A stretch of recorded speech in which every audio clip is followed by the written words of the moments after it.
La historia de 100 años de soledad me estuvo dando vueltas en la cabeza unos 15 años, pero no encontraba el tono que me la hiciera creíble a mí mismo. Un día, yendo para Acapulco con Mercedes y los niños, tuve la revelación. Debía contar la historia como mi abuela contaba las suyas, partiendo de aquella tarde en el que el niño es llevado por su padre para conocer el hielo. Sin Mercedes no habría llegado a escribir el libro. Ella se hizo cargo de la situación. Yo había comprado meses atrás un automóvil. Lo empeñé y le di a ella la plata, calculando que nos alcanzaría para vivir unos 6 meses. Pero yo duré año y medio escribiendo el libro. Cuando el dinero se acabó, ella no me dijo nada. Logró, no sé cómo, que el carnicero la fiara la carne, el panadero el pan, y que el dueño del apartamento nos esperara 9 meses para pagarle el alquiler.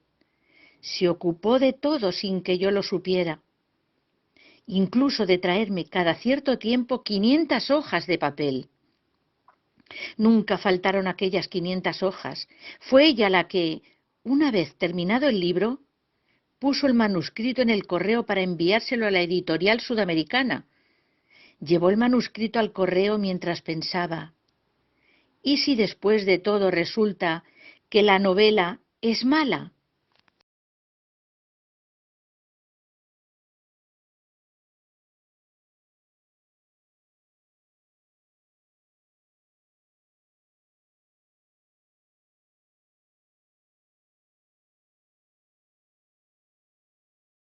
Si en el joven Miguel influyen la luz y el color de la huerta, también influyen las costumbres y la tradición levítica de su ciudad natal, Orihuela, jerarquizada y católica, en la que su familia ocupaba un modestísimo lugar girando en torno al quehacer paterno en una humilde casa. Él nació el 30 de octubre de 1910. De familia humilde, tiene que abandonar pronto la escuela para trabajar en el cuidado del ganado lanar que su padre criaba en pequeños hatos de cabras y ovejas, que con su compra y venta, más la venta de la leche, sostenía con esfuerzo a la familia. Pero a este esfuerzo pronto unió el de sus 2 hijos mayores, Vicente y Miguel. Desde el 73 de la Oriolana, calle de Arriba, el niño Miguel caminaba a diario hasta las escuelas del Ave María anejas al Colegio de Santo Domingo.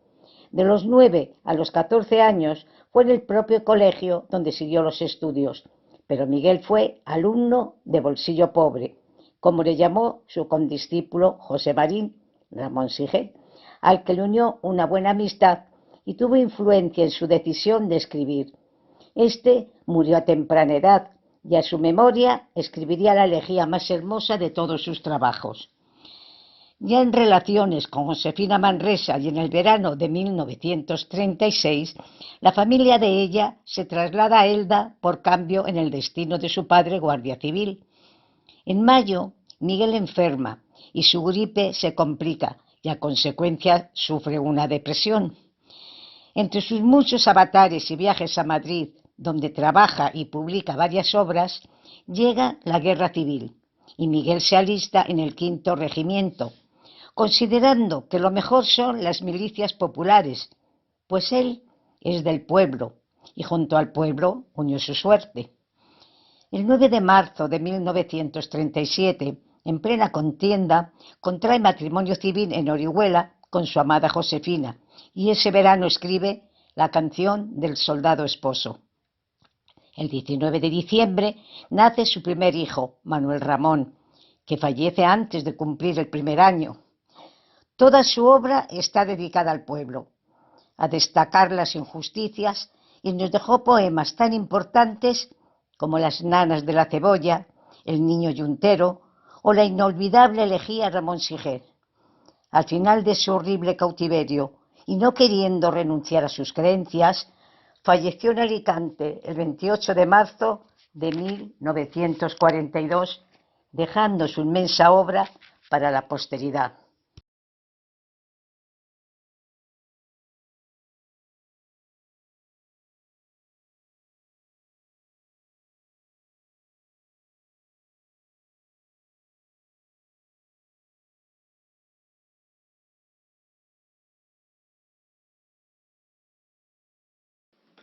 Lunes 20 de febrero. El carnaval toca su término, pero ha llegado un circo, una pequeña compañía veneciana con 5 caballos. Hay una mujer que cuida a un niño de pecho mientras hace la comida y baila en la cuerda. Se le llama saltimbanquis, despectivamente, pero trabajan mucho y ganan su pan entreteniendo a los demás. Mi padre ha reconocido a uno de los niños. Es el mismo hijo del dueño que el año pasado vimos hacer ejercicios en la plaza de Víctor Manuel. Tiene unos 8 años y una carita de pillete. Está vestido de payasito y hace de todo. Lleva la leche muy temprano por las mañanas, va a buscar a los caballos que estén en una cuadra, limpia los carros, transporta barras de hierro, cualquier cosa en suma. Mi padre lo mira mucho desde la ventana. Una noche fuimos al circo que estaba casi vacío porque hacía mucho frío. El payaso hizo muchas cabriolas y su padre, vestido con una chaqueta roja, lo miraba tristemente. Apenas debían haber hecho recaudación. Mi padre habló con el pintor Delis, que vino a vernos. El pintor le dijo a mi padre que, puesto que él sabe escribir, hiciera un buen artículo para el periódico. Yo haré el retrato del payasito. Tal vez entonces concurra la gente. Así se hizo. Mi padre escribió un maravilloso artículo en el que decía todo lo que veíamos desde las ventanas y el pintor hizo el retrato. Ambas cosas aparecieron el sábado por la tarde. En la representación del domingo acudió una enorme cantidad de gente. Todo el mundo quería ver al payasín, como se le llamaba en el artículo. Mi padre y yo nos sentamos. Había mucha gente conocida entre los espectadores. El payasín hizo su trabajo muy alegre, en el caballo, sobre el trapecio y en la cuerda. En ese momento vi que el maestro de gimnasia del colegio le decía unas palabras al dueño del circo, el cual miró hacia nosotros. Mi padre se dio cuenta de que le había dicho que era el autor del artículo y para evitar que se sintiera obligado a darle las gracias me dejó diciéndome que me esperaba afuera. Por último, después de la función, el payasín comenzó a pasar la gorra, como se hace en estos casos, y todos le echaron dinero o dulces, pero cuando llegó frente a mí, pasó de largo, lo cual me molestó porque lo consideré un desprecio. Nos levantamos y nos marchamos ya cuando el payasín se me acercó y me tocó la mano con la suya. Me volví, tenía las manos llenas de dulces. Si quieres aceptarlos, me dijo, por favor. Cogí 3 o 4. ¿Me dejarías abrazarte?, me preguntó, y yo consentí con mucho gusto.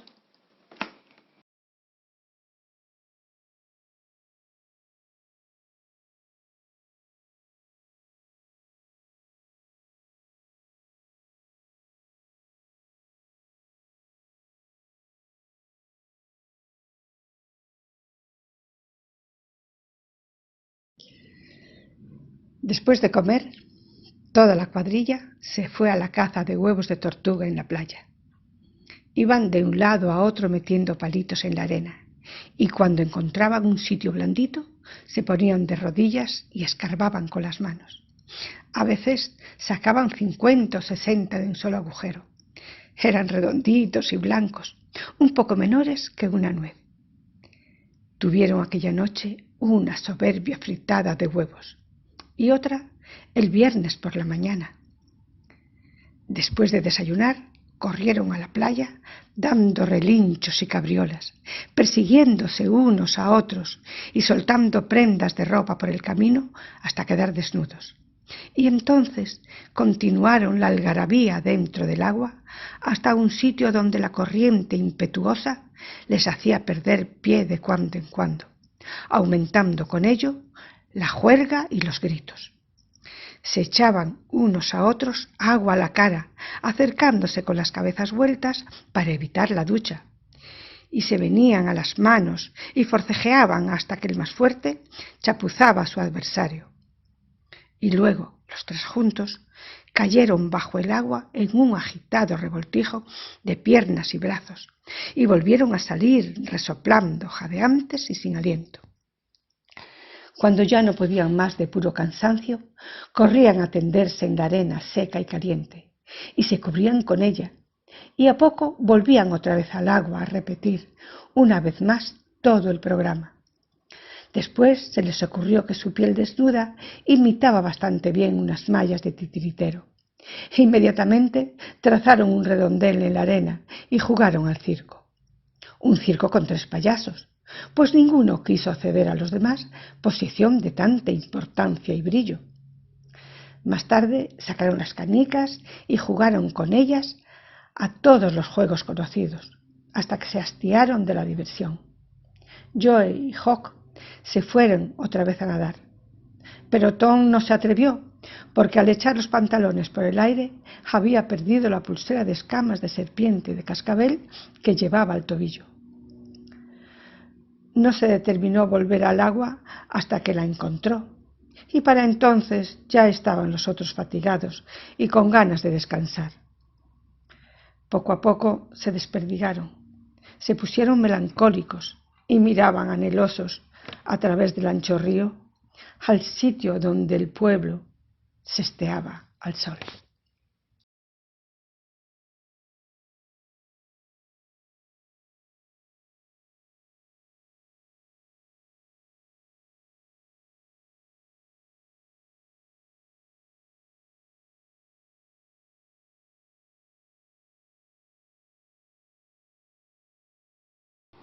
A la mañana siguiente me levanté un poco más tranquila, aunque mis preocupaciones seguían donde yo las había dejado, en mi mente. Estuve un poco más atenta con mis hijos mientras tomábamos el desayuno, aunque por las mañanas somos como autómatas y no especialmente comunicativos ni amables. Una vez en la oficina reuní a todos los responsables de área para comunicarles oficialmente el despido de Julio, que como es lógico ya conocían. Por otro lado, necesitaba conocer el ambiente de trabajo ante esta nueva situación. A media mañana, y una vez que pude organizarme, convoqué la reunión en mi despacho para comunicar oficialmente lo de Julio, que como es lógico ya conocían.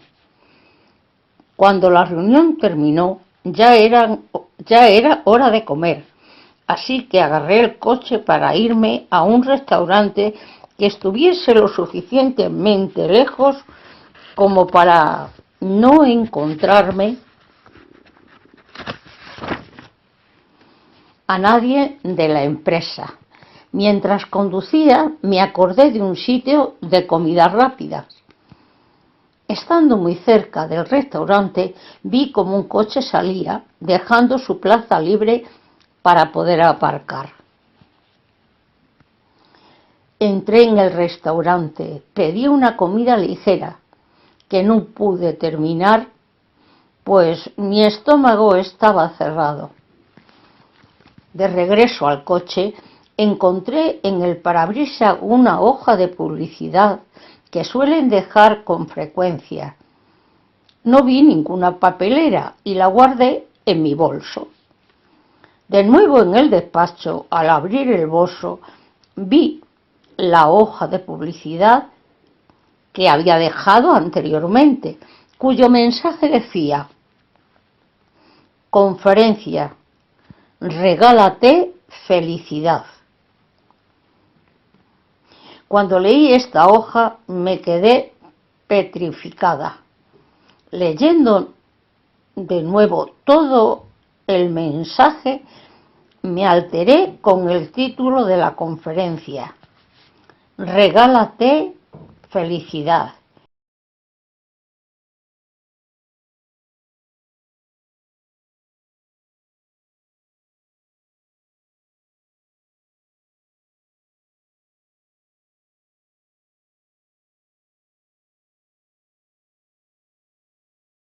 Amanecía y el sol pintaba de oro las olas de un mar tranquilo. Un pesquero chapoteaba a 1 kilómetro de la costa, cuando de pronto rasgó el aire la voz llamando a la bandada, y una multitud de gaviotas se dispuso a luchar por cada pizca de comida. Alejado y solitario, más allá de barcas y playas, estaba practicando Juan Salvador Gaviota. A 30 metros de altura, bajo sus pies palmeados, alzó su pico y se esforzó por mantener en sus alas esa dolorosa torsión requerida para lograr un vuelo pausado. Aminoró su velocidad hasta que el viento no fue más que un susurro en su cara, hasta que el océano pareció detenerse allá abajo. Entornó los ojos en feroz concentración, contuvo el aliento, forzó aquella torsión un solo centímetro más. Enredáronse sus plumas, se atascó y cayó. La mayoría de las gaviotas no se molesta en aprender sino las normas de vuelo más elementales, como ir y volver entre la playa y la comida. Para la mayoría de las gaviotas no es volar lo que importa, sino comer. Para esta gaviota, sin embargo, no era comer lo que le importaba, sino volar. Más que nada en el mundo, Juan amaba volar. Hasta sus padres se desilusionaron al ver a Juan pasarse días enteros solo, haciendo planes a baja altura, experimentando. Juan no comprendía por qué cuando volaba sobre el agua a alturas inferiores a la mitad de su envergadura podía quedarse en el aire más tiempo, con menos esfuerzo, y sus planeos no terminaban con el normal chapuzón al tocar sus patas en el mar, sino que dejaba tras de sí una estela plana y larga al rozar la superficie con las patas plegadas en aerodinámico gesto contra su cuerpo. Pero fue al empezar sus aterrizajes que sus padres se desanimaron aún más. ¿Por qué, Juan? ¿Por qué?, preguntaba la madre. ¿Por qué te resulta tan difícil ser como el resto de la bandada? ¿Por qué no dejas los vuelos rasantes para los pelícanos y los albatros? ¿Por qué no comes? Hijo, no eres más que un montón de huesos y plumas. No me importa ser solo huesos y plumas, mamá. Solo pretendo saber qué puedo hacer en el aire. Nada más. Solo deseo saberlo.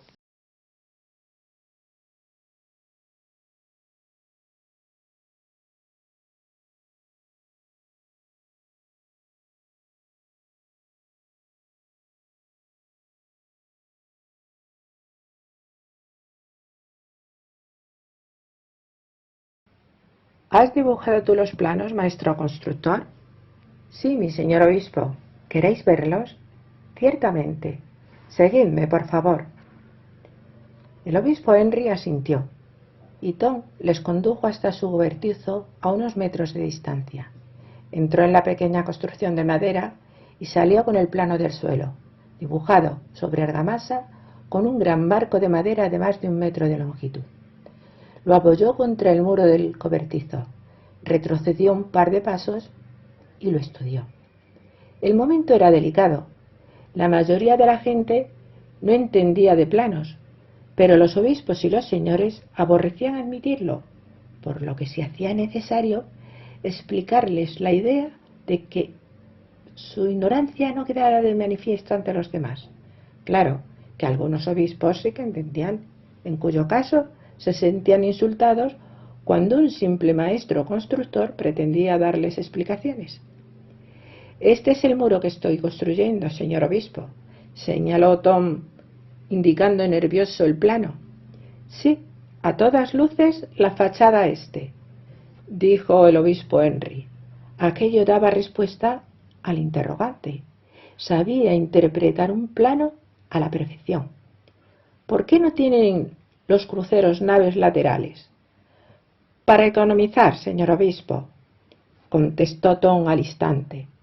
Pero como no empezaremos a construirlos hasta dentro de otros 5 años, si el monasterio sigue prosperando como lo ha hecho durante el primer año bajo la dirección del padre Phillips, es posible que para entonces podamos permitirnos construir cruceros con naves laterales. Había elogiado al padre Philip y contestado a la pregunta a un tiempo, y creía haberse mostrado bastante inteligente. El obispo Henry asintió con gesto de aprobación. Ha sido muy sensato el establecer un plan modesto dejando lugar al mismo tiempo para una posible ampliación. Enséñame el plano. Tom sacó el alzado. Esta vez no hizo comentario alguno, pues sabía que Henry era capaz de entender lo que estaba mirando, tal como quedó confirmado con el comentario que hizo. Bonitas proporciones. Gracias, dijo Tom al obispo. El obispo parecía complacido. Es una gran catedral, modesta, pero será más luminosa y bella que la antigua.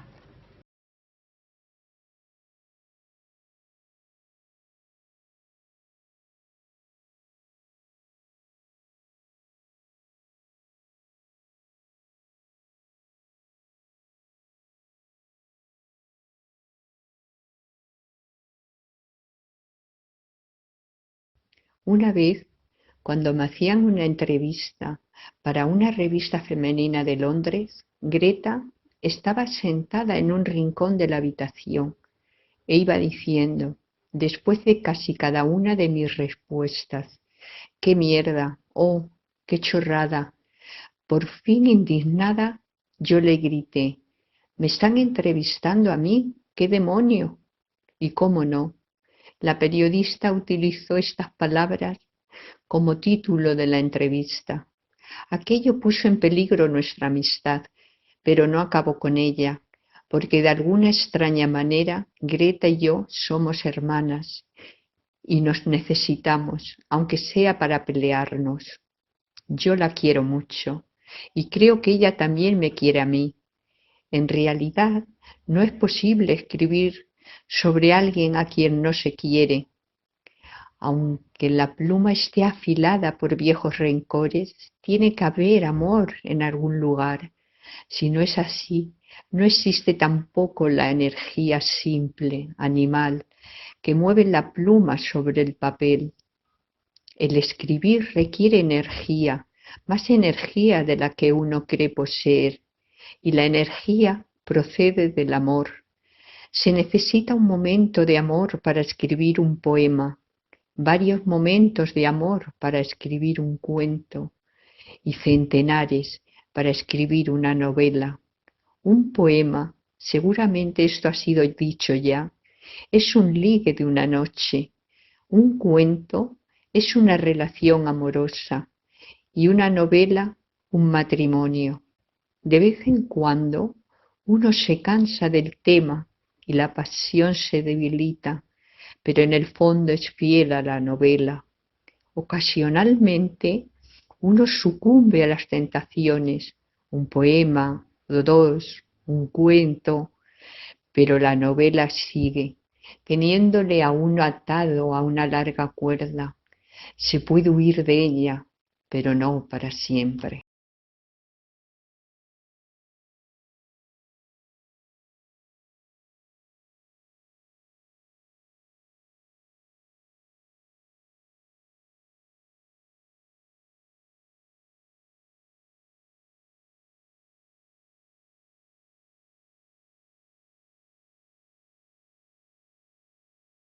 Raimundo, el de los Casandulfes, es hijo de Salvadora, la hermana menor de mi madre, y tiene estudios y muy buena planta.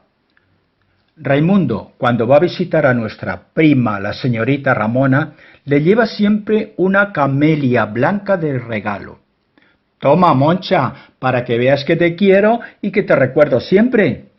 Te lo agradezco mucho, Raimundiño. No tenías que haberte molestado. La señorita Ramona tiene un perro Lulú, un gato de Angora, un guacamayo descomunal y de 100 colores, un loro verde, un monotití, una tortuga y 2 cisnes. En el estanque del jardín nadan los 2 cisnes. A veces se acercan hasta el río, pero siempre vuelven. La señorita Ramona es muy amiga de los animales. Los únicos que no le gustan son los que sirven para algo, por ejemplo, las vacas, los cerdos y las gallinas. Hacen excepción los caballos. La señorita Ramona tiene un caballo alazán, puede que de 20 años. Los caballos son como los hombres, hermosos y vacíos. Algunos son nobles de sentimientos. Menos el loro, todos los animales de la señorita Ramona tienen nombre. El perro se llama Wild, y duerme con ella. El gato Quín, el guacamayo Rabecho, el mono Jeremías, la tortuga Xaropa, el caballo Caruso y los dos cisnes Rómulo y Remo. El gato está capado porque una noche que la carne le pidió carne, se fue de casa y no volvió hasta la mañana siguiente, sucio, triste y herido. La orden de la señorita Ramona fue tajante. Pobre animalito, esto no puede volver a pasarle, que lo capen. Y claro, lo caparon, y ya no volvió a escaparse. ¿Para qué? El guacamayo es azul, blanco y rojo, como la bandera francesa, y con algunas plumas verdes y amarillas. Vive sobre una percha, sujeto a una cadena suficiente. Sube, baja, se descuelga y trepa por el pie de la percha sin demasiado entusiasmo y con gesto de resignado aburrimiento. El mono se masturba y tose, la tortuga se pasa la vida durmiendo y los cisnes navegan su hastío con elegancia. En casa de la señorita Ramona, el único animal no señalado por el dedo de la murria es el caballo. No te rías de mí, Raimundiño. Lo malo no es que estés sola. Lo malo es que me paso los días como si estuviera perdiendo la razón. Cada día que pasa, estamos un poco más hartos de nosotros mismos. ¿Tú no crees que debo irme a vivir a Madrid?